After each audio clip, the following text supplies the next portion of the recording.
Hi ಎಲ್ಲರಿಗೂ, ಎಲ್ಲರೂ ಹೇಗಿದ್ದೀರಾ?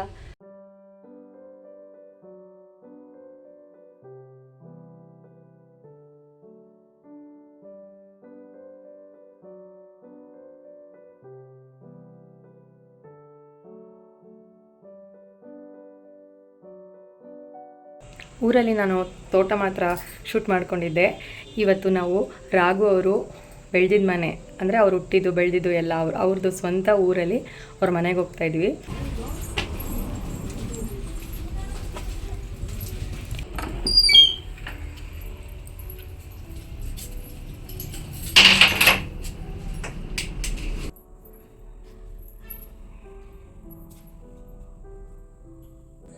ಎಮೋಷನಲ್ ಆಗುವಂಥ ವಿಷಯನೇ, ಬಟ್ ಸಾರಿ, ಬೇಜಾರು ಮಾಡ್ಕೋಬೇಡಿ.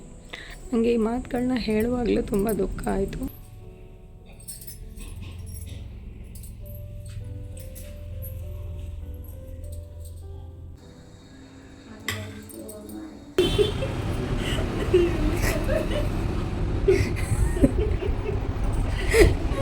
ಫೇಸ್ ಓಕೆ ಕಣೆ, ಬಾಡಿನೇ ಅಲ್ಲ ಜಗ್ಸಲ್ಲ ನೀನು.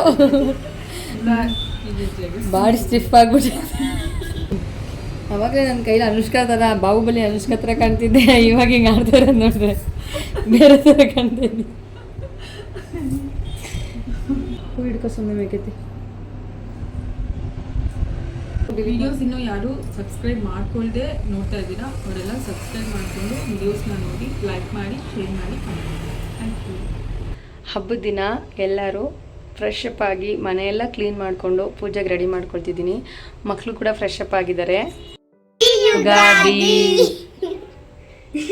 ನಿಮ್ಮೆಲ್ಲರಿಗೂ ಈ ಯುಗಾದಿ ಒಳ್ಳೆಯದಾಗಲಿ, ನೀವು ಅಂದ್ಕೊಂಡಿರೋದೆಲ್ಲ ಆಗಲಿ ಅಂತ ನಾನು ಕೇಳ್ಕೊಳ್ತೀನಿ. ಯುಗಾದಿ ಹಬ್ಬ ವರ್ಷದ ಮೊದಲನೇ ಹಬ್ಬ ಆಗಿರೋದ್ರಿಂದ ಎಲ್ಲರಿಗೂ ತುಂಬ ಸ್ಪೆಷಲ್ ಆಗಿರುತ್ತೆ. ಹಾಗೆ ನಮಗೂ ಕೂಡ ಸ್ವಲ್ಪ ವಿಭಿನ್ನವಾಗಿತ್ತು.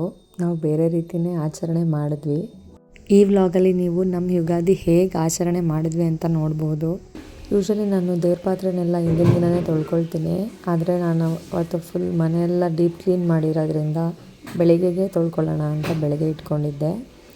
ದೇವ್ರ ಮನೆ ಕೂಡ ಅಷ್ಟೇ ಪೂರ್ತಿ ಕ್ಲೀನ್ ಮಾಡ್ಕೊಳ್ಬೇಕಿತ್ತು. ಸೊ ಎಲ್ಲನೂ ಪೂರ್ತಿ ಕ್ಲೀನ್ ಮಾಡಿಕೊಂಡು ಬೇಗ ಬೇಗ ಎಲ್ಲನೂ ಮಾಡಿಕೊಂಡು ರೆಡಿ ಮಾಡ್ಕೊಳ್ತಿದ್ದೆ. ದೇವ್ರ ಮನೆ ಕ್ಲೀನ್ ಮಾಡಬೇಕಾದ್ರೆ ತುಂಬ ಪೇಷನ್ಸಿಂದ ತುಂಬ ನಿಧಾನವಾಗಿ ಕ್ಲೀನ್ ಮಾಡ್ಕೊಳ್ಬೇಕು. ನನಗೂ ತುಂಬ ಟೈಮ್ ಇತ್ತು. ರಾಘು ಅವ್ರು ಕೂಡ ಎಲ್ಲ ಆಚೆ ಹೋಗಿರೋದ್ರಿಂದ ಎಲ್ಲ ನಿಧಾನಕ್ಕೆ ಕ್ಲೀನಾಗಿ ನನಗೆ ಮನಸ್ಸಿಗೆ ಸಮಾಧಾನ ಆಗೋ ಹಾಗೆ ಕ್ಲೀನ್ ಮಾಡಿಕೊಂಡು ಎಲ್ಲ ರೆಡಿ ಮಾಡ್ಕೊಳ್ತಿದ್ದೆ.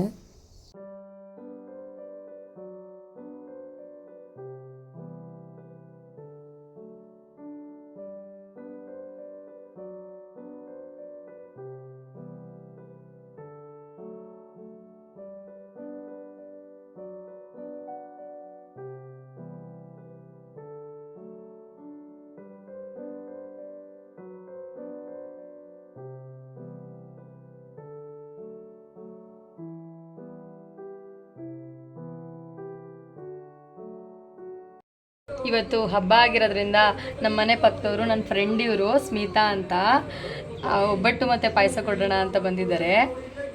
ಎಲ್ಲರಿಗೂ ವಿಶ್ ಮಾಡಿ. ಎಲ್ಲರಿಗೂ ಹ್ಯಾಪಿ ಯುಗಾದಿ. ಸುಮಾರಾಗು ಚಾನಲ್ನ ಸಬ್ಸ್ಕ್ರೈಬ್ ಮಾಡ್ಕೊಳ್ಳಿ. Thank you Smita. ಈ ಯುಗಾದಿ ಬಂದರೆ ಈ ಮನೆಗೆ ಬಂದು 7 ವರ್ಷ ಆಯಿತು. ಮೊದಲನೇ ವರ್ಷ ಅಷ್ಟೇ ಸ್ಮಿತಾ ನಂಗೆ ಪರಿಚಯ ಇರಲಿಲ್ಲ. ಅದಾದಮೇಲಿಂದ ಪರಿಚಯ ಆಗಿ ಇವಾಗ ಒಬ್ರಿಗೊಬ್ರು ಯಾವ ಹಬ್ಬನೂ ಜೊತೆಗೆ ಬಿಟ್ಟು ಮಾಡೋದೇ ಇಲ್ಲ. ಬಂದೇ ಬರ್ತಾರೆ ನಮ್ಮ ಮನೆಗೆ ಹಬ್ಬದ ದಿನ. ಏನಾದರೂ ತೊಗೊಂಡು ಬಂದೇ ಬರ್ತಾರೆ. ಹಾಗೆ ಜೊತೆಲಿದ್ದೀವಿ, ಹಾಗೆ ಜೊತೆಲೇ ಇರ್ತೀವಿ. ಊರಲ್ಲಿ ನಾನು ತೋಟ ಮಾತ್ರ ಶೂಟ್ ಮಾಡ್ಕೊಂಡಿದ್ದೆ. ಇವತ್ತು ನಾವು ರಾಘು ಅವರು ಬೆಳೆದಿದ್ದ ಮನೆ, ಅಂದರೆ ಅವ್ರು ಹುಟ್ಟಿದ್ದು ಬೆಳೆದಿದ್ದು ಎಲ್ಲ ಅವ್ರದ್ದು ಸ್ವಂತ ಊರಲ್ಲಿ ಅವ್ರ ಮನೆಗೆ ಹೋಗ್ತಾ ಇದ್ವಿ. ಮತ್ತು ನಾನು ಮದುವೆ ಆಗಿದ್ದ ಮನೆ ಕೂಡ ಅದೇ.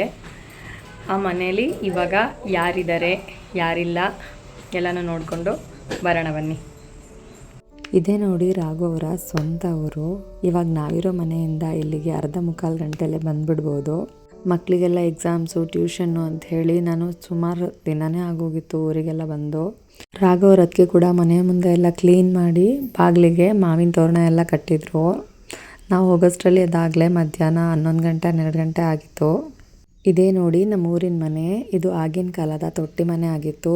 ಇಲ್ಲಿ ಸುಮಾರು ಸಂಸಾರಗಳು ಎಲ್ಲ ಜೊತೆಗೂಡಿ ಇದ್ರು ಅಂತ ನಮ್ಮ ಅತ್ತೆ ನಮ್ಮ ಮಾವ ನನಗೆ ಹೇಳ್ತಾ ಇದ್ರು.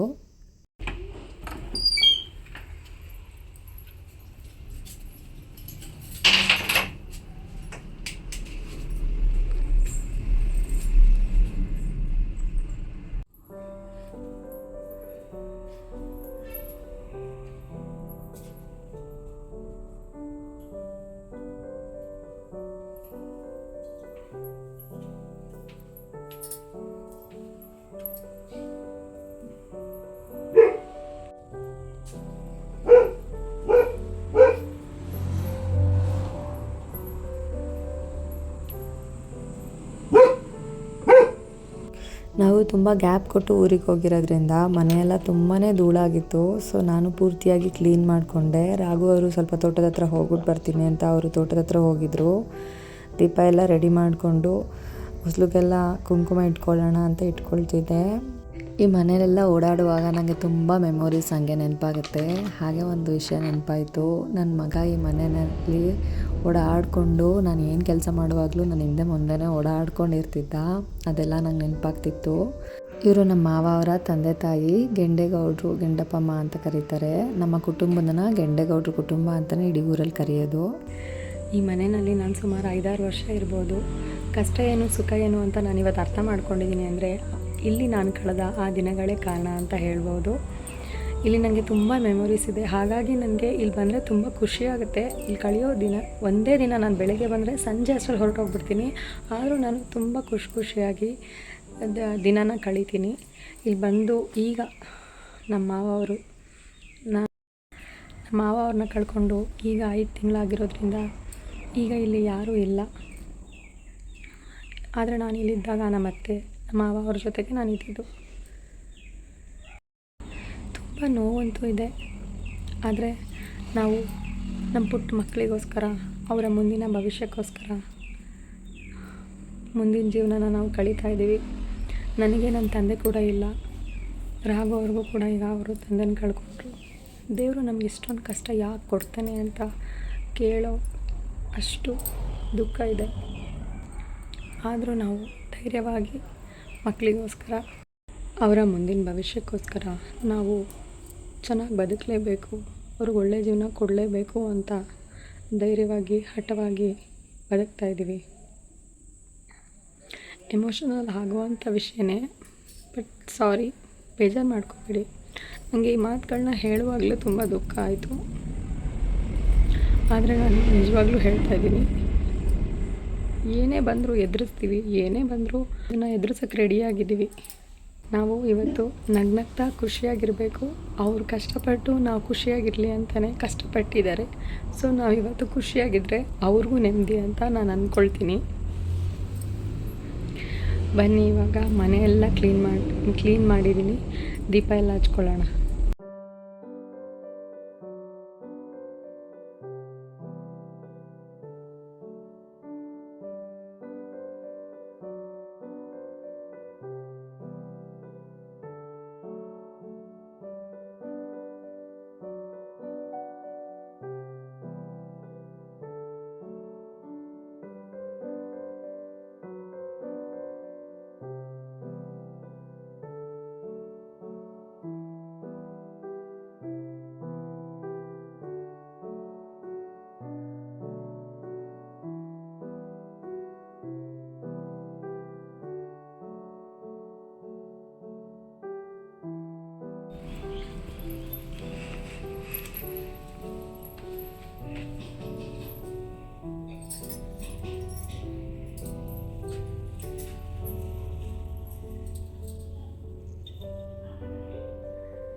ಈ ಹಬ್ಬಕ್ಕೆ ಒಬ್ಬಟ್ಟು ತುಂಬ ಸ್ಪೆಷಲ್ಲು, ಆದರೆ ಒಬ್ಬಟ್ಟು ಮಾಡ್ಕೊಳ್ಳೋಷ್ಟು ಸಡಗರ ಮತ್ತು ಆ ಪೇಷನ್ಸ್ ಕೂಡ ನನ್ನ ಹತ್ರ ಇರಲಿಲ್ಲ. ಅದಕ್ಕೆ ತುಂಬ ಸಿಂಪಲ್ಲಾಗಿ ಒಂದು ಹಣ್ಣಿಂದ ಸ್ವೀಟ್ನ ಮಾಡ್ಕೊಂಡಿದ್ದೆ.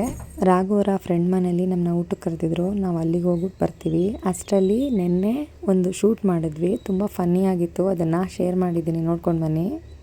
ತಲೆ ಸರಿ ಮುಖನೇ ದಪ್ಪ ಕಾಣ್ತಾ ಇದೆಯಲ್ಲ, ಮುಖನೇ ತುಂಬ ದಪ್ಪ ಕಾಣ್ತೈತೆ. ಅದೊಂದು ಮಾತ್ರ, ಒಂದು ಫೋಟೋ ಮಾತ್ರ ಬೇಕು ನನಗೆ. ಇಲ್ಲ ನಿಮಿಷ ಸ್ಟಾರ್ಟ್ ಮಾಡ್ತೀನಿ. ನಾನು ಅದೆಲ್ಲ ಹಾಕ್ಲಸ್ಮ ಸ್ಟಾರ್ಟ್ ಮಾಡಿ. ಶಕ್ತಿ ಇಲ್ದಿರೋರ ಥರ ಕೈ ಸರಿಯಾಗಿ ಮಾಡು. ಅದನ್ನು ಫೋಟೋ ಹಾಕ್ತೀನಿ, ನಾನು ವೀಡಿಯೋ ಹಾಕಲ್ಲ. ಫೋಟೋ ಒಂಚೂರು ಚೆನ್ನಾಗಿ ಗೊತ್ತಾಯಿಲ್ಲ.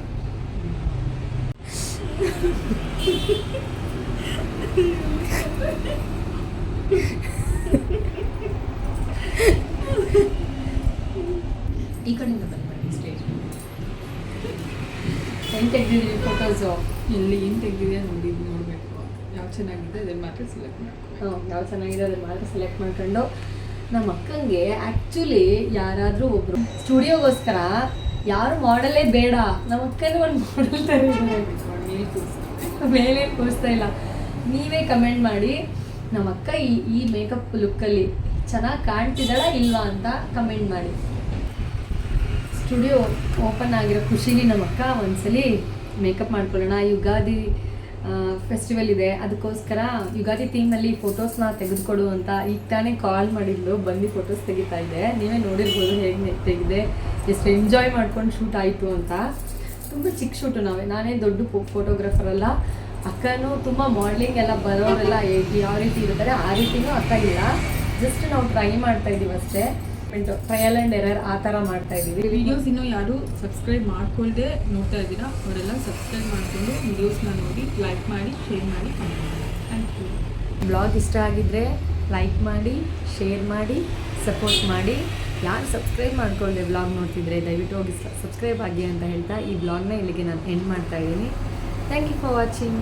C in the next blog.